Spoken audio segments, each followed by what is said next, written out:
প্রিয় ছাত্রছাত্রীরা, আমি আজকে তোমাদের সামনে 684 এবং 685 নম্বর পেজ সম্বন্ধে আলোচনা করব।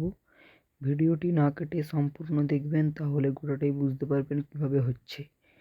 তো প্রথম প্রশ্ন কি রয়েছে, 1.1 তা ওরকম একটি লেখক মেসো থাকা মন্দ নয়। কথাটি কে বলেছে?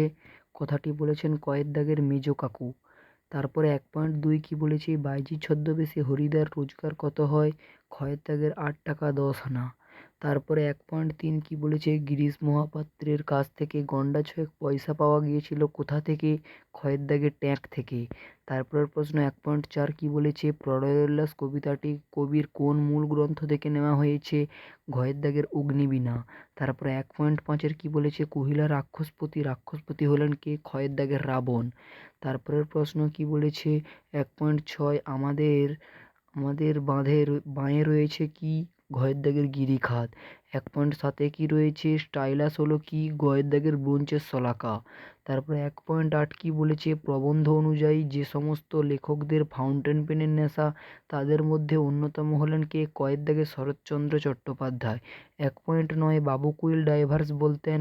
গয়ের দাগের লর্ড কার্জন। 1.10 সে বই পড়ে কর্মকারক হবে যে পদটিতে? খয়ের দাগের বই। 1.11 ইন্দ্রজিৎ পদটিতে সমাস হবে কি? কয়ের দাগের সম্বন্ধ তৎপুরুষ। 1.12 যে ক্রিয়া নিষ্পন্ন করে তা হলো কি? কয়ের দাগের কর্তা। তারপরে 1.13 মতিঝিল আপনারই রয়েছে মা। এখানে সম্বোধন পদটি হলো কি? সম্বোধন পদটি হলো গয়ের দাগের রয়েছে। তারপরে 1.14 সম্বন্ধ পদ হলো কি? খয়ের দাগের অকারক পদ। তারপরে 1.15 কি বলেছে, গিরিনব পদটির ব্যাসবাক্য হবে কি? এটা হবে খয়ের দাগের গিরির তুল্য। তারপরের কি প্রশ্ন বলেছে, 1.16 দুটি পদের সমান অর্থ প্রাধান্য থাকে কোন সমাসে? কয়ের দাগের দ্বন্দ্ব সমাসে। তারপরে 1.17 কি বলেছে, উপমান ও উপমেয়ের মধ্যে অভেদ কল্পনা করা হয় কোন সমাসে? কয়ের দাগের রূপক কর্মধারয় সমাসে। তারপরে এসে কিউ নম্বর প্রশ্নগুলো একটু দেখে নিন। প্রথম প্রশ্ন কি বলেছে, তপনের লেখা গল্পটির নাম কি ছিল? তপনের লেখা গল্পটি ছিল প্রথম দিন। 2.1.2 আরে বাবা খেপছিস কেন কথাটি কার? উত্তর হবে কথাটি তপনের মায়ের। 1.3 পুলিশ সেজে হরিদা কত ঘুষ নিয়েছিলেন? পুলিশ সেজে হরিদা 8 আনা ঘুষ নিয়েছিলেন। তারপরে 2.1.4 বাড়ির খবর সব ভালো তো কার উদ্দেশ্যে কথাটি জিজ্ঞাসা করা হয়েছে? অর্থাৎ অপূর্বর উদ্দেশ্যে কথাটি বলা হয়েছে। গিরিশ মহাপাত্রের কী রঙের মোজা ছিল? গিরিশ মহাপাত্রের সবুজ রঙের মোজা ছিল। তারপরে 2.2 এর দাগের কী আছে? 2.2.1 প্রলয় উল্লাস কবিতায় বধূদের কী তুলে ধরতে বলা হয়েছে? উত্তর হবে বধূদের প্রদীপ তুলে ধরতে বলা হয়েছে। তারপরে প্রশ্ন 2.2.2 হাদিক মোড়ে বক্তা কে কাকে ধিক্কার দিয়েছেন? ইন্দ্রজিৎ নিজেকেই ধিক্কার জানিয়েছেন। তারপরের প্রশ্ন 2.2.3 কবির সঙ্গীতে বেজে উঠেছিল কি? বেজে উঠেছিল সুন্দরের আরাধনা। 2.2.4 অথবা এমনই ইতিহাস কেমন ইতিহাসের কথা বলা হয়েছে?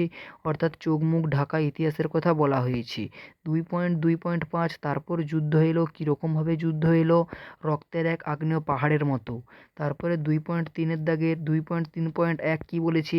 কথায় বলে হারিয়ে যাওয়া কালির কলম মন। প্রবন্ধ অনুসারে কথায় বলে কি জানানো হয়েছে? এটা হবে কথায় বলে কালি কলম মন লেখে 3 জন। 2.3.2 কালি তৈরিতে হরিতকির কাজ কি? কালি তৈরিতে হচ্ছে কালির গাঢ়ত্ব বাড়িয়ে তোলার জন্য। তারপরে 2.3.3 কি বলেছে? সুলেখা কাজল এগুলি আসলে কি? এগুলি আসলে কালি। 2.3.4 কি বলেছে? ক্যালিওগ্রাফিস্ট শব্দের বাংলা প্রতিশব্দ কি? অর্থাৎ ক্যালিওগ্রাফিস্ট শব্দের বাংলা প্রতিশব্দ হলো লিপিকুশলী। তারপরের প্রশ্ন কি বলেছে?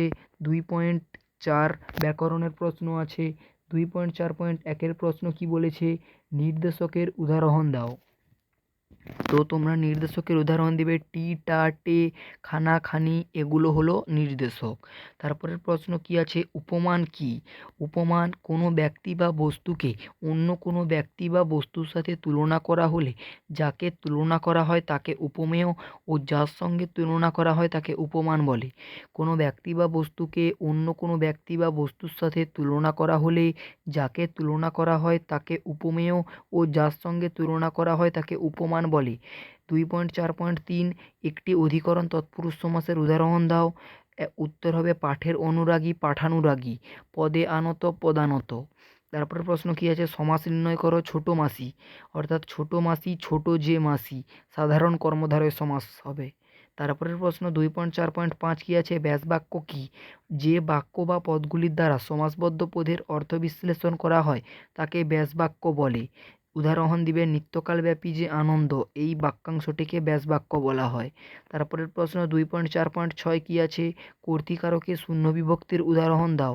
এটা হবে রাম ভাত খায়, এখানে রামের নিচে আন্ডারলাইন হবে।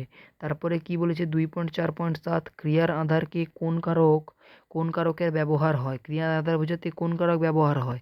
এটা হবে অধিকরণ কারক। তারপরে প্রশ্ন কি আছে? 2.4.8 বহুব্রীহি সমাসে কোন পদের অর্থ প্রাধান্য থাকে? উত্তর হবে অন্য পদ বা তৃতীয় পদের অর্থ। তারপরের প্রশ্ন 2.4.9 প্রযোজক কর্তা কি? যে কর্তা অন্যকে দিয়ে কাজ করায় তাকে প্রযোজক কর্তা বলে। যেমন শিক্ষক ছাত্রদেরকে পড়াচ্ছে, শিক্ষকের নিচে আন্ডারলাইন। তারপরে প্রশ্ন কি আছে? 2.4.10 সমস্যমান পদের সংজ্ঞাসহ উদাহরণ দাও। উত্তর হবে যে সকল পদ একত্রিত হয়ে সমাস হয় তার প্রত্যেকটিকে সমস্যমান পদ বলে। উত্তর দিবে, এই উদাহরণ দিবে, যেমন বিনা পানিতে যার, এখানে 3টি সমস্যমান পদ রয়েছে, বিনা পানিতে যার। তো আজকের জন্য এতটাই। ভিডিওটি ভালো লাগলে অবশ্যই চ্যানেলটিকে লাইক সাবস্ক্রাইব ও শেয়ার করুন। আজকের জন্য এতটাই। ফিরে আসছি পরবর্তী ভিডিওয়। বাই।